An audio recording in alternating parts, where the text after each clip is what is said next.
Welcome to the latest episode of our podcast series for financial advisors. Today's episode is Expert Advice for Non-Protocol Moves, what advisors at Ed Jones and other firms need to know.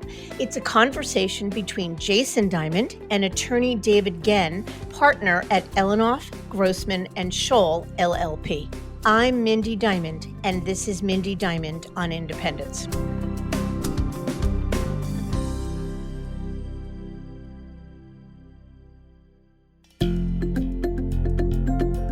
This podcast is available on our website, diamond-consultants.com, as well as Apple Podcasts and other major podcast platforms. If you are not already a subscriber and want to be notified of new show releases, please subscribe right on your favorite podcast platform or on the episode page on our website. For Apple Podcast users, I'd be grateful if you'd give the show a review. Your input helps us to make the series better and alerts other advisors like you who may find the content to be relevant. And while you're at it, if you know others who are considering change or simply looking to learn more about the industry landscape, please feel free to share this episode or the series widely. One of the greatest concerns advisors have when making a move, particularly those who are transitioning without the protection of protocol, is the fear of legal retribution from their firm. That is the dreaded TRO, or temporary restraining order, which can stop their business dead in its tracks. For it was the protocol for broker recruiting, often referred to simply as the protocol, that brought a sense of relief to transitioning advisors. The agreement, created in 2004, originally by Smith Barney, Merrill Lynch, and UBS, was designed to stave off the common and expensive litigation that occurred when a departing advisor left one firm to join a competitor. Essentially, these firms agreed to a ceasefire of sorts, permitting an advisor to freely leave with a limited amount of client information and actively solicit these clients. In 2017, Morgan Stanley and UBS opted out of the protocol. Wells Fargo and Merrill Lynch remain as of this recording. Yet there are many other firms that have never been part of the protocol. For example, Edward Jones, a firm that has seen its fair share of departing advisors over the last year. And while advisors leave non-protocol firms each and every day, doing so comes with some added risks. So what do advisors from Ed Jones or other non-protocol and protocol firms alike need to consider when making a move? How can they avoid litigation? What's the best next step for these advisors to make? What should advisors be most concerned about?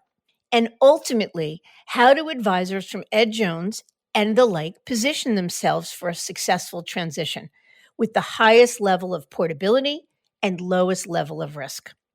In this episode, attorney David Gehn, whose expertise is in representing advisors in transition and who has represented many transitioning Ed Jones advisors, speaks with Jason Diamond in his premiere episode as a host on this show. They answer all those questions and more, so let's get to it.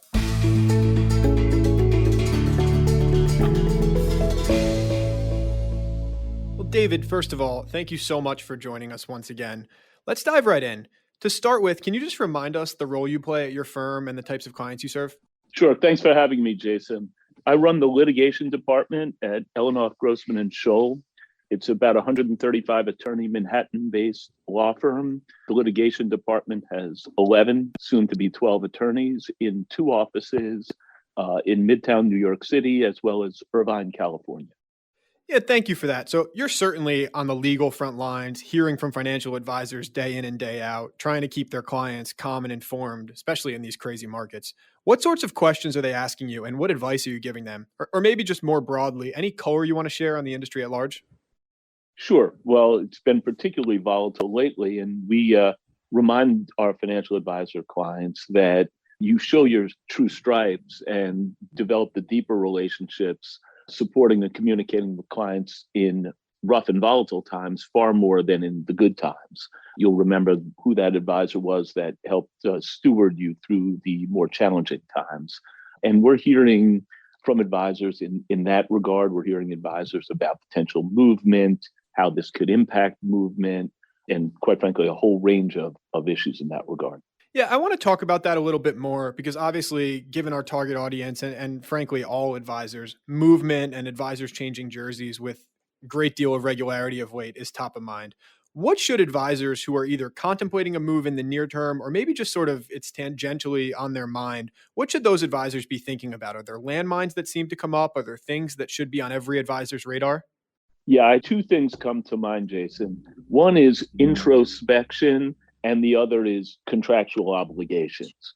The introspection is to really be quite candid with oneself, to really analyze and forecast what would be best for the individual and or team in the next X amount of time. What model would fit, what services to provide the client, which direction they want to go, and how successful they would forecast they will be. The other, of course, is the contractual legal element to see if legally they're likely to succeed in implementing whatever plan they may come up with.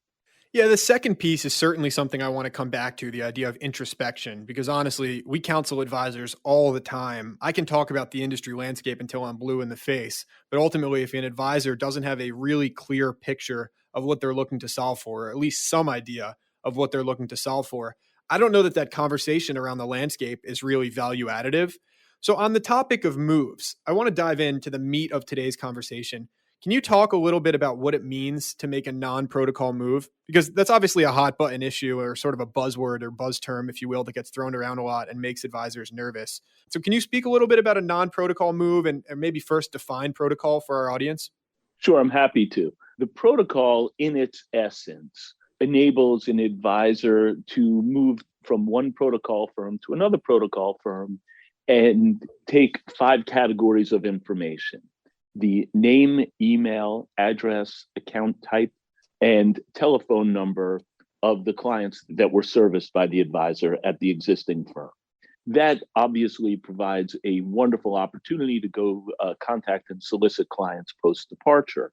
A non protocol transition, by definition, doesn't allow the ability to take such information without concern about being sued post departure. So it makes the decision making process deeper because the analysis has to be not only how would I want to move and to where and to what platform under what circumstances, but of course, the successful move is one where clients follow the advisors. And thus the analysis becomes how will, without the ability to take information, how will I be able to, or the clients be able to follow me and make that move successful? And maybe just a quick follow up. Morgan Stanley and UBS obviously made headlines for pulling out of protocol. Are there other firms that you would want to highlight that are or not in the protocol? Well, sure. And quite familiar, was very much on the front lines and dealing and have been dealing with advisors of both organizations since that decision. But Edward Jones, historically and institutionally and by design, is not a member of the protocol. So we've been doing and assisting advisors in non-protocol moves, quite frankly. I'll date myself here, but since before the protocol was even enacted and created, and of course do so to this day. And it just requires, again, understanding of do's and don'ts and practical thought as to how and what the likelihood of success will be leaving a firm, whether it be Morgan Stanley, UBS, or Ed Jones, to the extent there is a non-solicit, a restrictive covenant in place, how you can do that appropriately and, of course, successfully. Yeah, it's an interesting point you make. And I always chuckle a little bit when advisors ask if or how they can make a non-protocol transition, because we often remind advisors, as you just did, that protocol is a relatively new construct. And there were countless successful transitions. I mean, obviously, it was the only way people moved prior to protocol being enacted. So it is certainly not impossible. And I'm curious a little bit later, I'm going to pick your brain on the specifics of what exactly it means to make a non-protocol move. But before I do that, I want to key in on something else you just mentioned, which is Ed Jones. Because historically, at least in our experience, and I think the street would agree, Ed Jones advisors were a demographic that was unlikely or at least reticent or reluctant to make a move. for a lot of reasons. The culture, it was a great place to grow and build your book of business. But we've seen and counseled an increasing and honestly a continually increasing number of these advisors. And I think you have as well. What do you think is driving the uptick in momentum or movement away from Ed Jones? Sure. Yeah, we've been working with advisors that have transitioned from Edward Jones for quite some time and have assisted with well over 100, maybe over 200 at this point. And from what I've heard as time has progressed, it's change of culture, change of firm. It's not the same. And that the policies that have been implemented and are continuing to be implemented are antagonistic to the practices of the advisors that I've spoken with. And I could attribute that to many things, but one of the things that folks don't really focus upon is the dramatic growth of Edward Jones in the financial advisor headcount. I recall in June of 2012, about 10 years ago, Edward Jones publicly proclaimed its intent to grow to 20,000 financial advisors by 2020. At the time, it had about 11,000. So despite the fact that Edward Jones has been around 100 years, it, in the last fundamentally 10, projected and desired to almost double its financial advisory headcount. And it's up to about 19,000. It's done a really, really good job in that regard. But in connection with that growth, you certainly lose culture, and policies and procedures are implemented to manage the mass, not the few. And those changes over time have had adverse impacts on a certain subset of advisors who have decided to explore alternatives and, quite frankly, have seen colleagues successfully explore alternatives. Yeah, that last point is a good one. I'll say a couple things. I think, by the way, this is not picking on Jones. It seems to me what you're describing is a firm, any firm, that's targeting growth that's good for the firm, but not necessarily good for the advisors. And I'll tell you from our seat, what we're hearing from the Jones advisors, certainly everything you described about the culture and how it's not the same place it once was, absolutely true. But it feels like it's the upper tier, the higher end of the food chain advisors at Jones that are most adversely impacted by this. And honestly, that's no surprise. I mean, a firm makes a decision to grow from 10,000 advisors to give or take 20,000 or close to 20,000 advisors. You're not going to be able to recruit 10,000 upper tier, top of the food chain advisors. A lot of who you're filling the ranks with are these sort of trainee or junior type of advisors. And those advisors now make up the majority of the rank and file at Jones. And honestly, they have not, in our experience, taken the view of kind of bifurcating or segmenting the upper tier to create a unique experience for those top of the food chain advisors like some other firms have. So for advisors doing, call it $750,000 or $1 million plus, those seem to be the ones that are moving with the greatest velocity. The advisor who says, why am I being managed from a compliance and management perspective the same as the trainee who started 2 years ago when I'm doing 2 million in production and I've been with the firm for 20 years? And the important flip side of that coin is that many advisors have felt that way in the past too. But historically, I think they worried a lot about Jones's tendency to be litigious. So maybe I won't beat around the bush. I'll just come right out and ask, will an advisor be sued for leaving Ed Jones? The answer to that is, in my experience, which is pretty substantial dealing with Jones advisors, statistically improbable. Does it occur? Rarely, but I wouldn't have it as an impediment towards contemplation of departure if all of the other elements make sense. And quite frankly, if the advisors are well counseled, and by the way, whether through us or other competent counsel in this regard, it really minimizes the likelihood of a lawsuit being filed. It's those that aren't well counseled and well prepared that suffer greater exposure. And when I discuss the prospective Edward Jones advisor, I think it's a wonderful platform for the majority of advisors. However, for those that I've experienced and worked with, they've just outgrown the utility of the platform, and it becomes disadvantageous to remain. So it just makes sense to move along. And you can, again, if you understand what you can and can't do, and it makes sense. I wouldn't have litigation concerns preclude me from really contemplating and perhaps moving if it makes sense for all of the other reasons, if it would benefit clients, if it makes sense and the advisor is comfortable. One anecdote I could add is that I've had conversations with advisors who almost feel as that they're betraying the organization, if that they've been around for a while and they almost feel an attachment to the organization. And while I think that's really wonderful for the fact that you've been there and enjoyed the experience, I remind them that Edward Jones has been around before you joined, and Edward Jones will be around after you leave. So if you've had a wonderful experience, great. It's just a business decision, and try to take the emotion out of it. Yeah, I certainly agree with that. And I definitely agree with your point about what served you well in the past does not necessarily serve you now or going forward. And that seems to be driving a great deal of the movement, is these advisors realizing this was a fantastic place in every way to build and grow my book of business, to cut my teeth in the wealth management world. But my book of business is just not the same that it used to be. The firm is not the same place it used to be. And I've outgrown the model. I mean, Edward Jones has grown and prospered and really works for the vast majority of the advisors. However, there's a subset that it just doesn't anymore, or not optimally. And that's certainly worthy of an exploration of understanding the benefits and detriments of either remaining or moving. And one thing I should add, Jason, is over the last decade, not being forensic about it, but the technological advancement has made movement for financial advisors in general, wherever you may be, a lot easier and less expensive.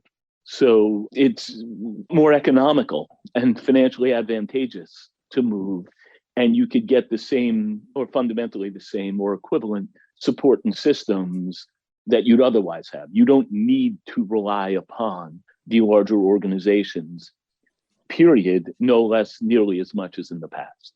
Yeah, that makes sense. And honestly, almost every firm on the street has gotten infinitely better at handling transitions and supporting advisors as they transition.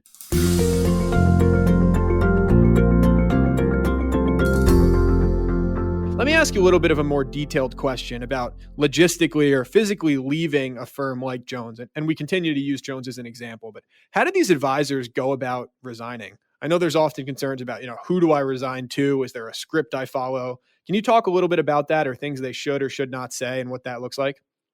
Sure. And again, this fundamentally goes to the legal side as opposed to the introspective decision-making side. You're an employee at will, meaning you can leave at any time. The organization can relieve you of your duties at any time for any reason. So that's easy. Departure can occur. However, what you're generally prohibited from is soliciting clients and soliciting employees. So legally, you're precluded from soliciting, for example, a BOA. Now, is it likely a claim or a lawsuit is going to be filed over such, as we lawyers would call it, a breach of contract? No, because a BOA represents a cost item, not a revenue item. So quite frankly, if a BOA leaves, it reduces cost for the organization. However, that's a legal preclusion. We always inform prospective advisors of that.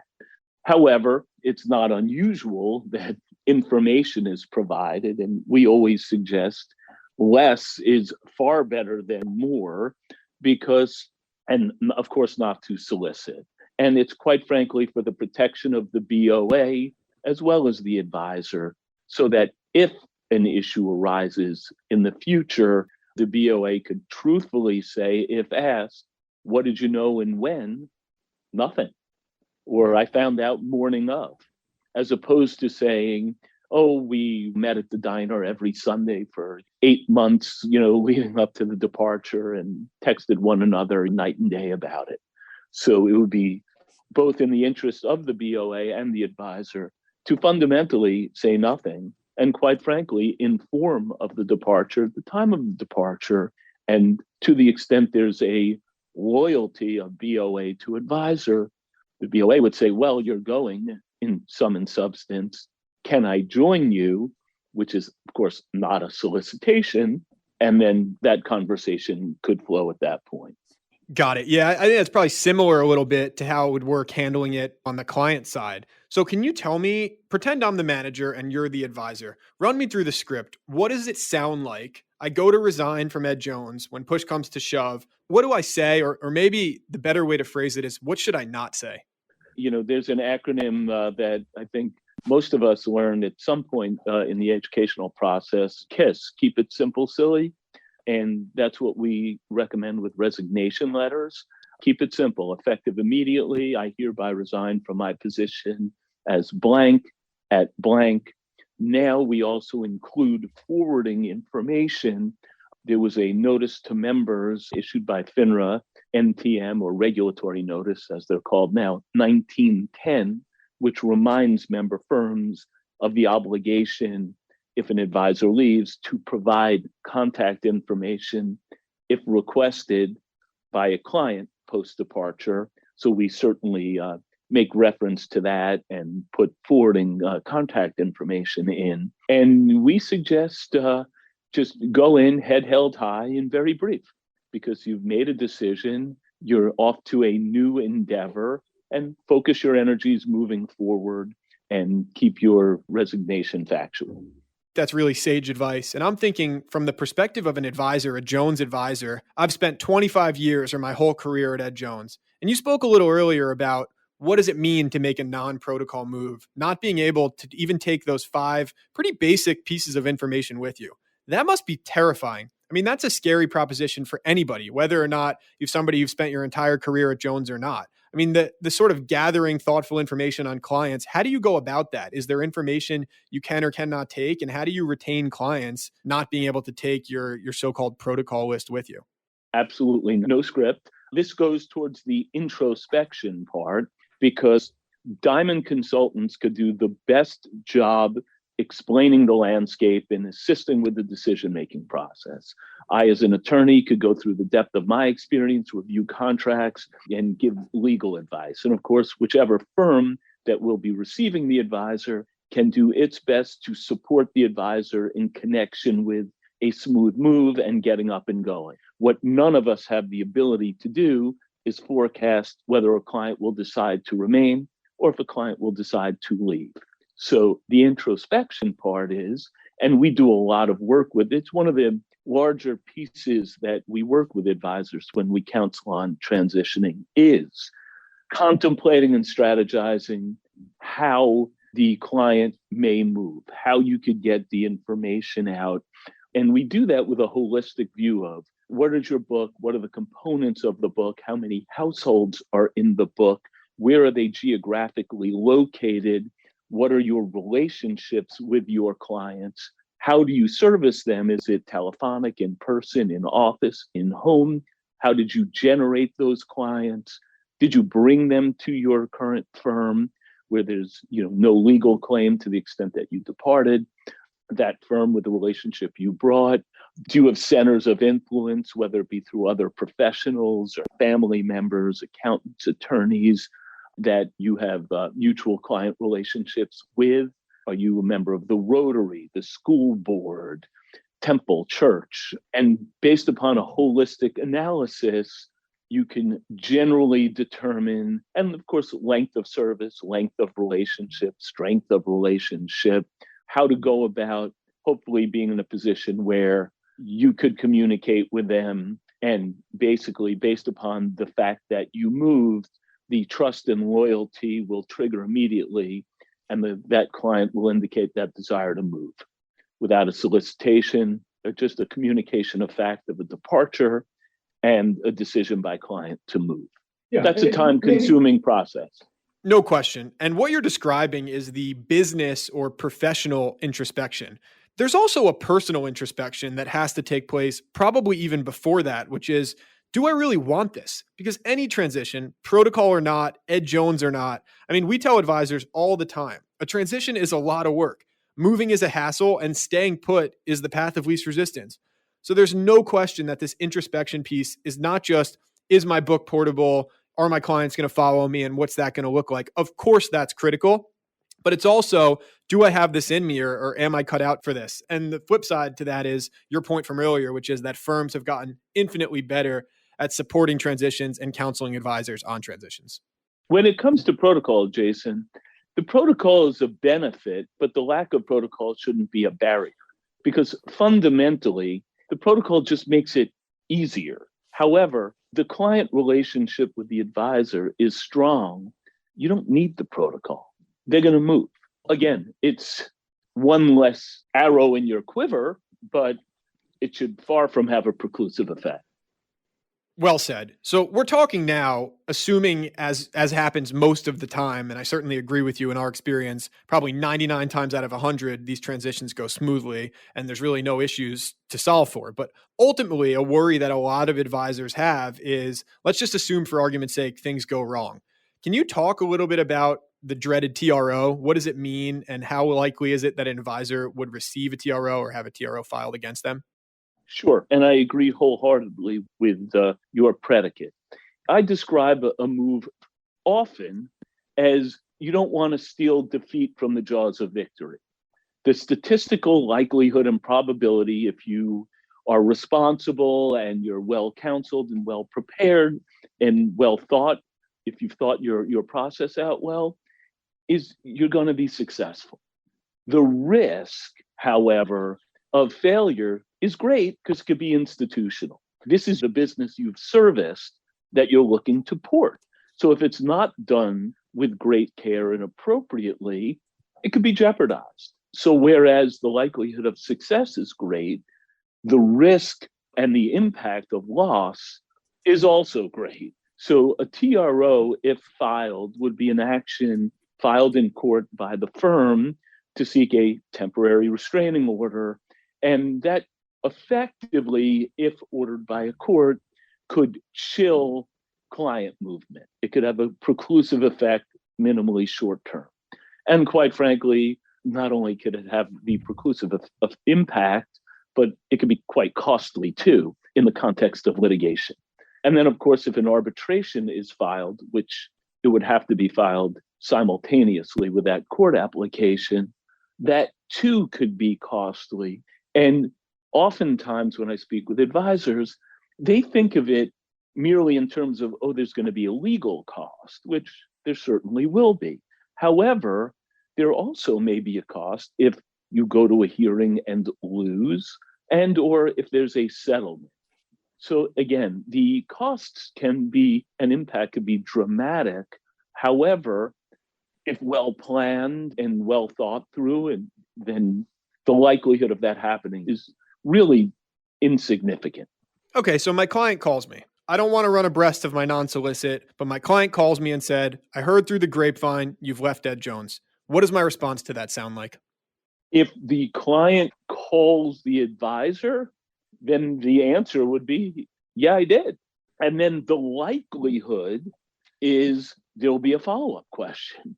The conversation wouldn't just end, oh, thanks, click.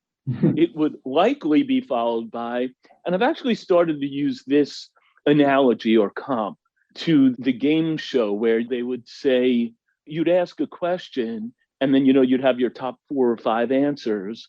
And the survey said, and the likelihood's going to be, what happened? A Family Feud.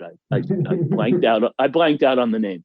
And then top answer. Oh, where did you go? Number 2 answer.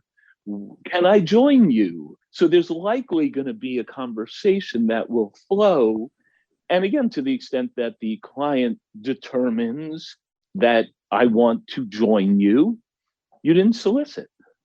And what we do with advisors that we work with is we suggest obtaining semi-customized attestations signed by the clients, briefly memorializing and describing the circumstances that led to the movement of the account and the decision of the client to move their money and have it managed by the advisor. All right, so that's the sort of detail side of it, the how, if you will. I want to talk now about what does success look like? I mean, obviously, success in a transition is based upon transitioning over assets, whether that's 100% of assets in whatever period of time or whatever percentage of assets you deem to be a success. But maybe just venture some examples. You obviously don't have to use names, of course, but when you're seeing these advisors leave successfully, where are they going? And can you talk a little bit about some of the successful transition you personally have worked on? Sure. Quite frankly, I would flip that and say we really haven't had an unsuccessful transition in quite some time. And again, I don't define it in terms of 100% client retention. We discuss with all advisors pre-departure that don't expect it. It's unusual if there isn't a surprise where you think someone would most certainly decide to move with you and they don't. But we also discuss what would be a successful transition. Oftentimes, and again, just to use Edward Jones as an example, the Edward Jones platform, I kind of refer to it as there's no client too small. Thus, oftentimes, Jones advisors, more than others that I work with, it's not unusual that when I speak with them, the amount of households they're servicing could be staggering, hundreds and hundreds and hundreds, and a lot of which are smaller accounts, which to me create potential liability without necessarily profitability because it's a drag on resource. There's only, in my opinion, so many accounts that you can expend appropriate time servicing. And oftentimes advisors like to shed some households. So they're not even looking to move 100% of their book. They'd be pleased to move X, whatever that definition, 70, 80%. Of course, it's which households move that's the far more impacting question. And if you move a good majority of your most valued relationships, which most do, and again, if you introspect and you think it through, that's likely to occur, and you'll have a very satisfactory move. Totally agree. And this concept of shrink to grow is a critical one. You're absolutely right, especially when we're talking with Jones advisors who seem to have, in some cases, upwards of 1,000 accounts. So you said it better than I did. It's not that we define a successful transition as 100% portability. I think you hit the nail on the head. But can you talk a little bit about specifics, some examples? Where are these advisors going? I certainly know there's not one blanket answer, but maybe you could offer a few representative examples. Sure. I've seen a lot of movement, and I'll date myself, but I'm going on my 30th year of practicing law.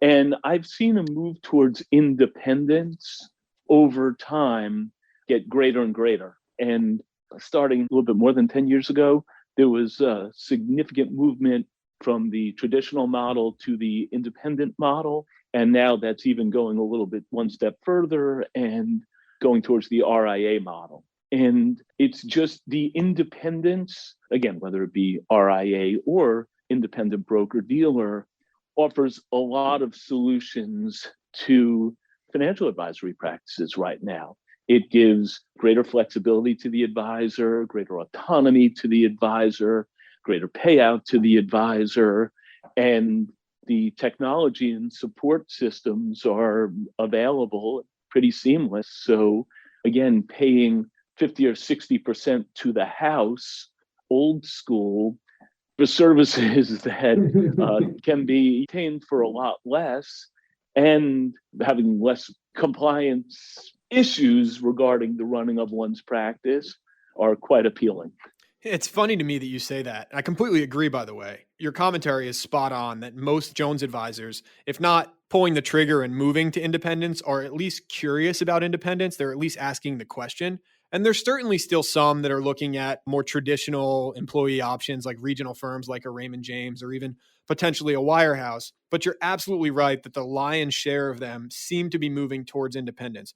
The reason I say that's funny to me is because historically, a non-protocol advisor, take a private banker, for instance, which is sort of the classic non-protocol advisor, it was the least likely subset of advisors to consider independence. It was expensive. It was the biggest leap. It probably carried the most risk. So it's odd to me that so many Jones advisors are making that move, given it's non-protocol.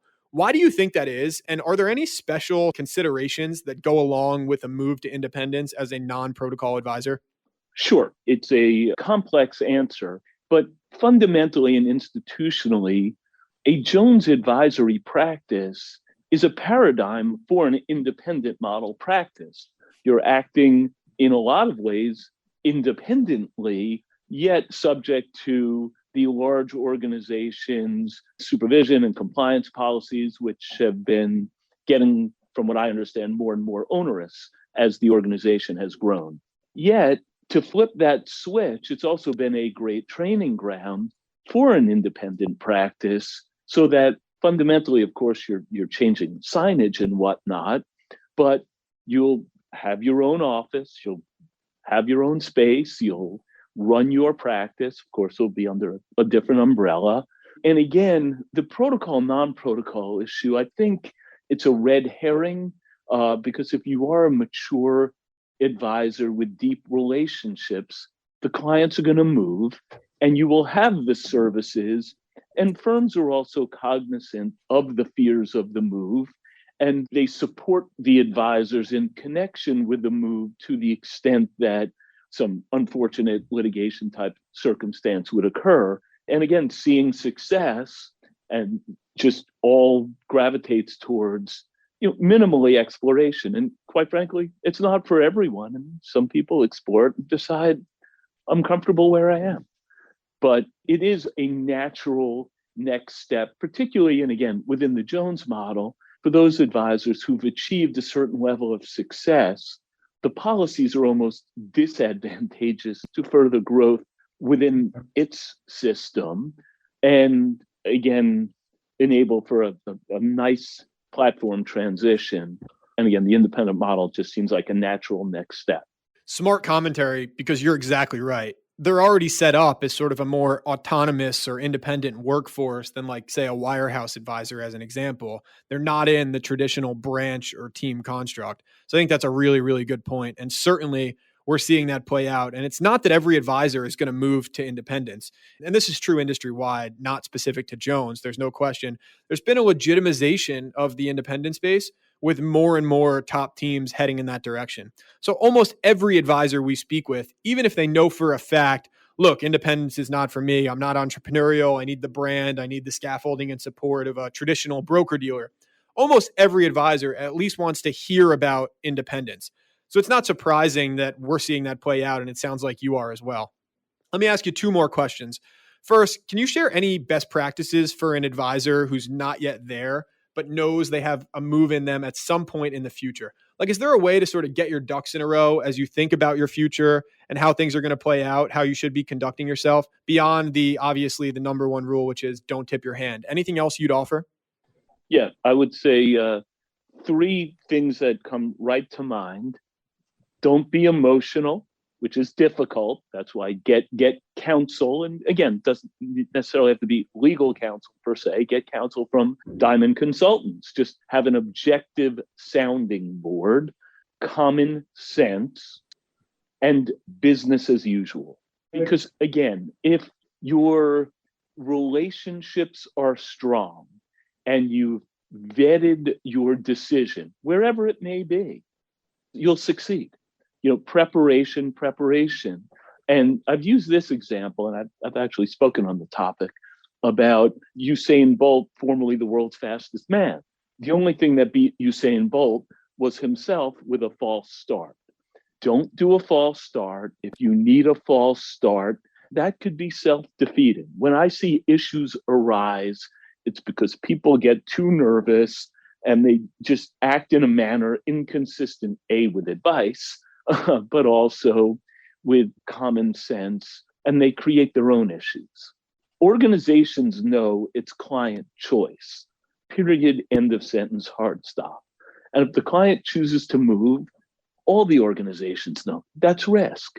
By the way, people also forget, whether it's Ed Jones, Morgan Stanley, or anywhere, they don't own the assets within the account. Those are the client's funds. They own the account number associated, the data. And if a client says, I have X amount of funds within my account, and they could move it today with the advisor they're currently working with. They could move it tomorrow. It's their money. So, and if the client chooses to move their money, it's client choice.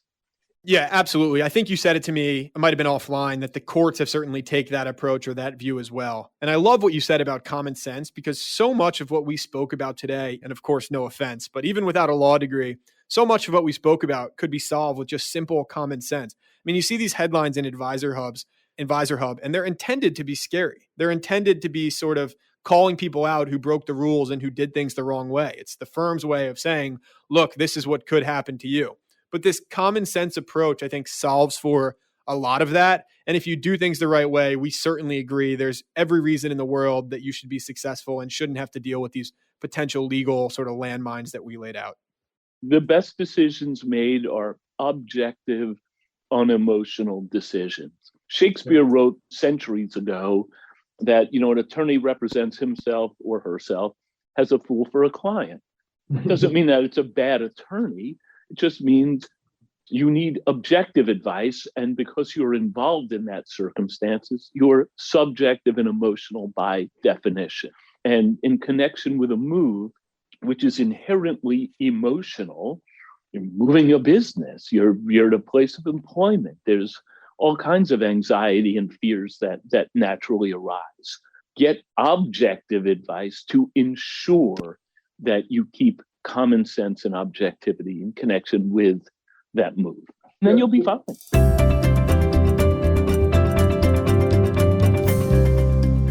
Let me ask you one more question in closing, and then I'll let you go. Obviously, no surprise, Ed Jones or not, there's been a lot of movement across the street. Do you think the leaders of the big brokerage firms like Jones have anything up their sleeves to retain talent? Or maybe another way I'd ask the question is, should the 100th advisor who's going to leave be more worried than the first advisor who left? I don't think so, because the organizations know what's happening. I mean, it's data driven. And if there was a decision that a certain percentile or a certain group or profile of advisors are leaving, they can make a decision to attempt to address it and remediate it and preclude it or not. And again, in particular with the Jones, it's understanding that, by the way, it recruits in too. It's not just a one-way street. And it recognizes that advisors come, advisors go. Net the number headcount way up, at their assets and revenues way up. And people also get caught up within themselves and their own lives and their own circumstances. Yet that's in a vacuum, because in the larger context, if 1, 2, 5, 10, 50, or even 100 advisors leave out of 19,000, it's not cataclysmic. It's cost of doing business, and they'll be replaced along the way. So I think firms are generally aware of market trends, and certainly they'll make decisions accordingly. And if there's a decision that they want to address a certain subset, they will. But I just want to extend once again a heartfelt thank you. This has been incredibly smart and important commentary, I think, not just for Jones advisors, but for really all advisors. Some really great advice. So appreciate your time, and you are welcome anytime. My pleasure, Jason. Anytime. Happy to have this chat.